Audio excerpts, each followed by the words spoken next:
The Egyptian industrial sector is the main locomotive of economic growth in Egypt and contributed to about 18.1% to the GDP in 2020-2021, compared to about 16.4% the previous year, and thus became the largest contributor to Egyptian economic growth compared to other economic sectors. Minister of Trade and Industry Naveen Gemma said that the manufacturing sector achieved a positive growth rate during 2020-2021 of about 1.4%, although it was less than what it achieved in the previous year, that recorded 2.8%, but remained positive in the year of the pandemic as a reflection of the measures taken to strengthen the industrial sector during the crisis. Gemma explained that the growth rate is due to the launch of the second phase of the National Structural Reform Program in 2021, which focuses on raising the competitiveness of three main sectors, including manufacturing, agriculture, communications and information technology, to increase their contribution to the GDP. The second phase aims to raise investment rates in the manufacturing sector in a sustainable manner, increase its participation in the gross domestic product, localize and deepen industry, develop local supply chains, and integrate at higher stages in global and regional value chains, and increasing the international competitiveness of manufacturing industries and promoting industrial exports. The government also is keen on developing the legislative, procedural and digital axes in order to reduce the time and cost of export and import to strengthen the industrial and trade sectors. Egypt aims to achieve integration with global and regional production and value chains, especially African ones, especially in light of the African Continental Free Trade Agreement, as Egypt's priorities during the next stage, including developing the Egyptian economy to be more innovative and benefiting from advanced technologies, not only as an end-use market. Welcome back, ladies and gentlemen, continuing our discussion with Dr. Ezz. Now, Doctor, we've been talking about attracting the foreign investors, encouraging the local investors, and some sort of a balance of this formula between both sides of the same coin. Which proves to be more difficult, attracting the foreign investor or really helping the local investor maximize and increase the level of investments and productivity? Actually, both are tough, but the point is you have to ease doing business. And we have actually a roadmap and the yardstick that you use, which is the Ease of Doing Business report of the World Bank. This is one key thing for local and foreign investors. They look at it, they see where you stand. Are you improving? Are you going backwards? And thank goodness we've been improving, disregarding what's happening globally and regionally. And we've been working on attracting foreign investors. What's more important than attracting them is two things.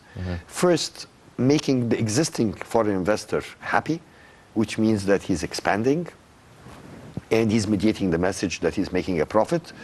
Second is when you bring foreign investors, which we're doing day and night, retaining them. They can come, they have a look, and they go home. But for them to come and stay, this is the tough part that we have to work on. We've been, even during the COVID era, we've had, thanks to the Egyptian government, the Minister of Trade, the Minister of Foreign Affairs, the Minister of International Cooperation, they've been heading delegations outbound promoting Egypt, as well as receiving. We've had delegations headed by Ministers of Foreign Affairs from Czech Republic, from Slovenia, huge delegate. Today, we had Her Excellency, the Minister of Energy, Commerce and Industry of Cyprus, with a business delegation with Her Excellency, the Minister of Trade and Industry of Egypt, where after the forum, we had a B2B matchmaking between the companies. We showed them the opportunities. And this we replicate. We've been doing this at least twice a month with huge delegations from different countries, whether general delegations or sectorial delegations. What is more important is after they go home is to keep the contact, to keep providing the information, to keep answering. And if there are bottlenecks for them to enter the Egyptian market, we work with the Egyptian government, the respective ministers, to solve these problems and ensure that they have an easy path into the economy. We do the same for Egyptians. We, whether micro and small or the large companies, each one has a different approach and a different set of problems. And what the government is actually very supportive in at the moment is that they're not solving problems. They're preventing the replication of these problems. What we've been doing historically is you come to me, you manage to access the government, and we solve your problem. And then 10 others coming, facing the same issue, they have the problem, then we try to solve it. This was a waste of energy, waste of time, and waste of investors. So what is being done once we agree on a decree, a decision for solving a problem for a company, this becomes the modus operandi. And this is the big change, the sea of change that we're witnessing. Yes. Well, sir, you've mentioned the meeting today with the Cypriot minister, and you've mentioned talking about energy and oil. And energy seems as one of our strong sectors now, or one card that we can really use boldly. Electricity, the Zohr gas field, and it seems that there is an energy crisis taking place in Europe. Now, how much can we maximize on such a crisis in terms of exporting electricity, exporting liquefied gas, for instance, and using our connection with Cyprus and Greece and really implementing or being a present and clear, concrete player within the energy sector? Okay. Last October, President Sisi, with his two counterparts from Greece and Cyprus, have agreed on a number of priority activities. Two of them are exactly in what you're talking about. Cyprus is starting to have a pipeline, a gas pipeline with Greece, so entering into the EU market. They agreed that we'll be having from Aphrodite offshore gas location in Cyprus connected to EDCO and the Miatta, our liquefaction stations, the trains here in Egypt, and having a direct electricity link also to Cyprus, and from it to Greece, entering into the European Union. This will open a gold mine for Egypt because, as you know, with a simple regulatory reform, in less than 2 years, we've had Bimban, which is the biggest solar farm in the world. Simply with the simple regulatory reform that you enacted a feed-in tariff. It's a very simple thing. It shows that actually regulations are the best way of promoting business. And by the way, some of the key investors there started in our incubators, and they're big companies today. So we can export green electricity to the European Union, which is highly needed. This is number one.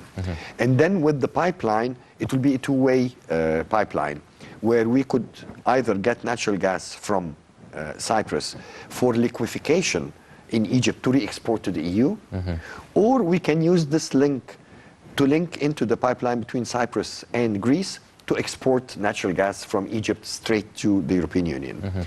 And with the barrel of oil doubling in a matter of weeks, it is one of the biggest resources that we have. Let's not forget that with the demarcation of our borders in the Mediterranean, Zohr plant came up. With the demarcation of our borders, of maritime borders with Saudi Arabia in the Red Sea, today we're having equivalent fields being discovered, and this means that Egypt will have a lot to export. Today we're the only country that is the hub in the East Mediterranean for both natural gas, whether with pipelines or liquefaction stations, or for electricity with our interconnectivity with neighboring countries that are extending. We're having Saudi Arabia coming up at a very short period. We're connecting to the EU. We already are connected to Palestine and Lebanon. So you have a huge number of interconnections, and Egypt being the hub in the energy sector is a golden opportunity for opening up lots of businesses and getting multi-billion investments. Yes.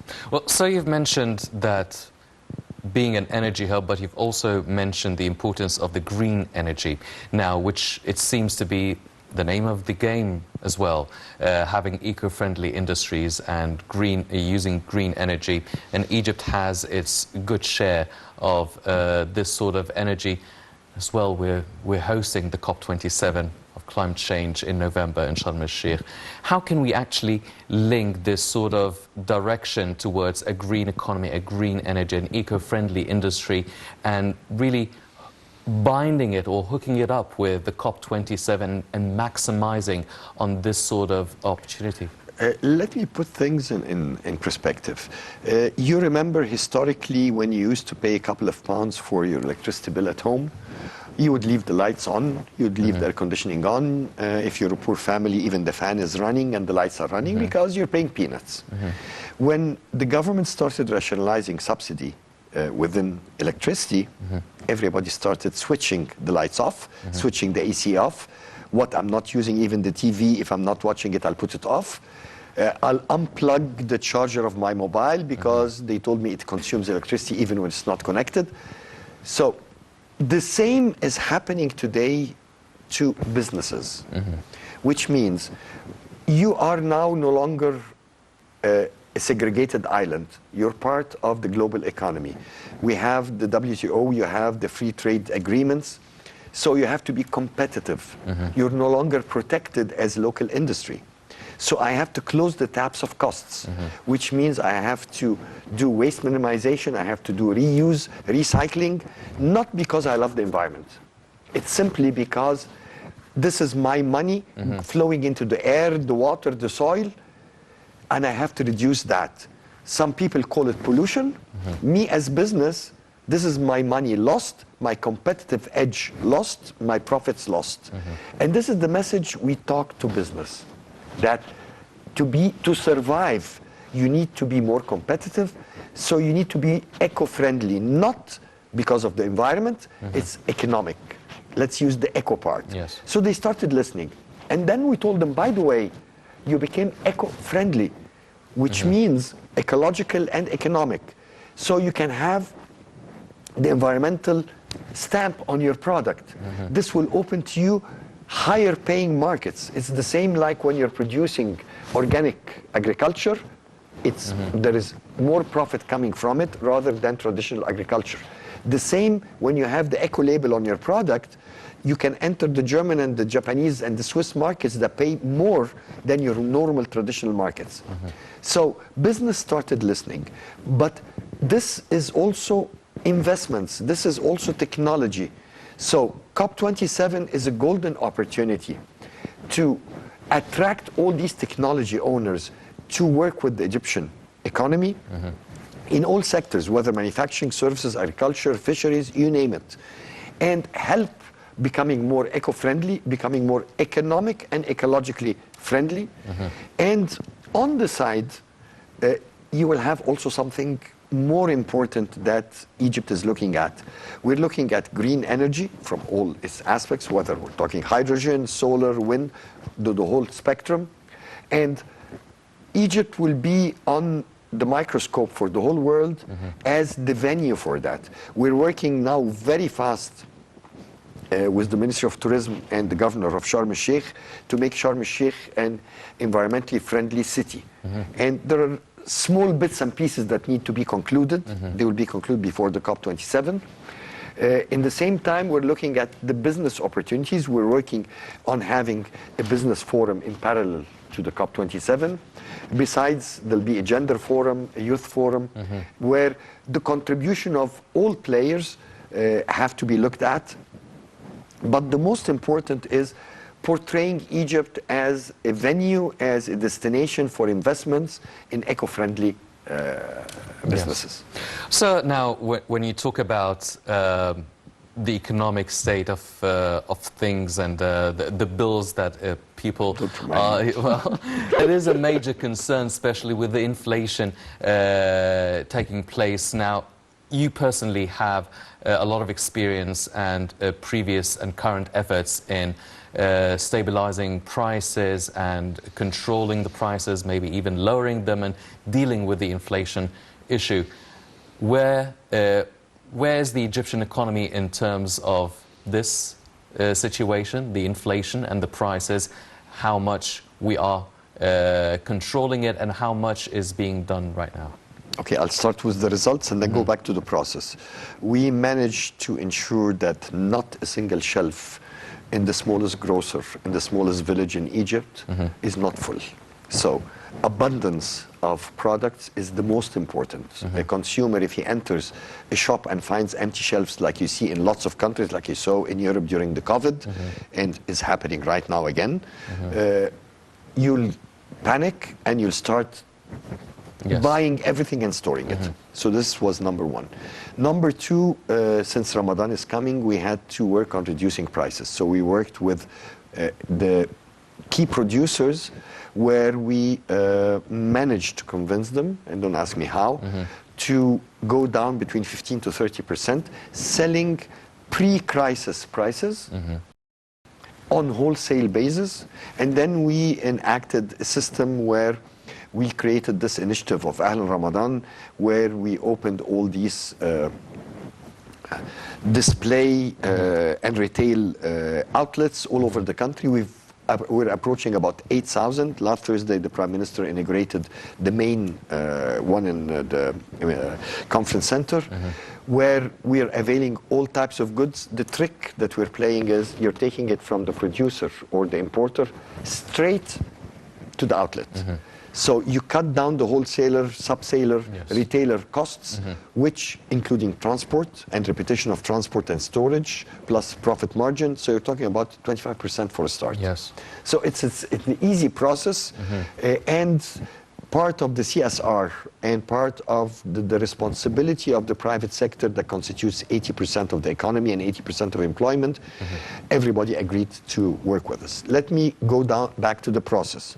This was when COVID started. President Sisi gave a very clear directive: increase storage capacities and strategic storage that we have in Egypt. So what happened is we started building modern silos, modern storage capacities, and the government availed the funding. We increased the strategic stock that we have from 3 months to now 5.5 months. And this today is helping me to be able to pass that problem. The last thing was that the bread, we managed to get the wheat from the government, so we brought down the price of bread again. Yes.